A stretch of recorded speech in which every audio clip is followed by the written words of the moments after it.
One night, a man sat on his living room floor trying to comfort his dog, and 30 seconds later, the dog bit him. There was no barking, no snapping before it, no obvious aggression anyone could point to, just silence, and then teeth. The next day when a behavior specialist came to see what had happened, she didn't look surprised. She looked at the man and said, "He didn't bite out of nowhere, you just didn't understand what he was saying. Stay with me, because by the end of this, you're going to see your dog in a way most owners never do." Welcome to Petengine, where we don't just train dogs, we understand them. Here's what makes this hard to hear. Dogs almost never bite without warning. Most dogs give dozens of warnings, sometimes for weeks, sometimes for months. The problem isn't that your dog isn't communicating.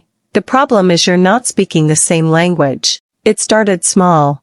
The man would reach down to pet his dog while he was resting, and sometimes the dog would go still. Not growl, not move away, just freeze. The man thought it meant calmness. He thought it meant trust. But in canine behavior, a freeze is not relaxation, it's tension. It's a dog holding still, trying to decide if they're safe or if they need to protect themselves. That moment matters more than anything that comes after, but most people miss it because it's quiet. Then came the second sign. Whenever the man reached for him, the dog would lick his lips, quick and subtle, easy to ignore. The man thought it meant nothing, maybe the dog was tired or had just eaten. But lip licking in that moment isn't random, it's a calming signal. It's your dog saying, "I'm uncomfortable, please don't push this further." Still, the man kept reaching. Then came the third sign. The dog started turning his head away every time the man leaned in, avoiding eye contact, shifting his body just slightly. The man laughed it off and called it shyness, but it wasn't shyness, it was distance. It was the dog trying to create space without leaving,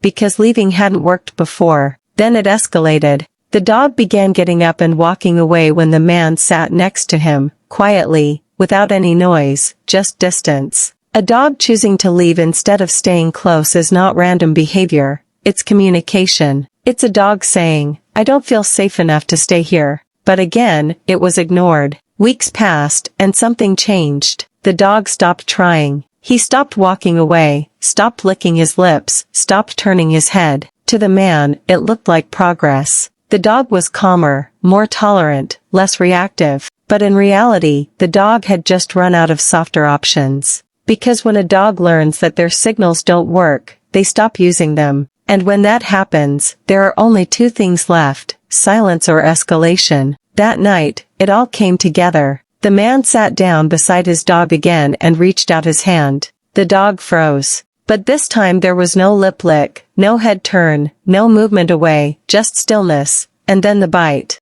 It lasted less than a second, but it carried weeks of ignored communication behind it. The man was shocked, hurt, confused. He said, "He's never done this before." But that wasn't true. The dog had been doing it the whole time, just in a language the man never understood. Here's the truth most people don't want to hear. A growl is not aggression, a freeze is not calmness, and avoidance is not disobedience. These are warnings, and they are gifts. Because every warning your dog gives you is a moment where they choose communication instead of conflict. When you punish a growl, you don't fix the problem, you remove the warning, and the next time there is no sound before the bite. So what should you do instead? Start noticing the small things, the moments most people ignore, the freeze before touch, the lip lick when you lean in, the head turn during eye contact, the subtle step away, the tension in their body. These are not random, they are your dog speaking. And here's the shift that changes everything.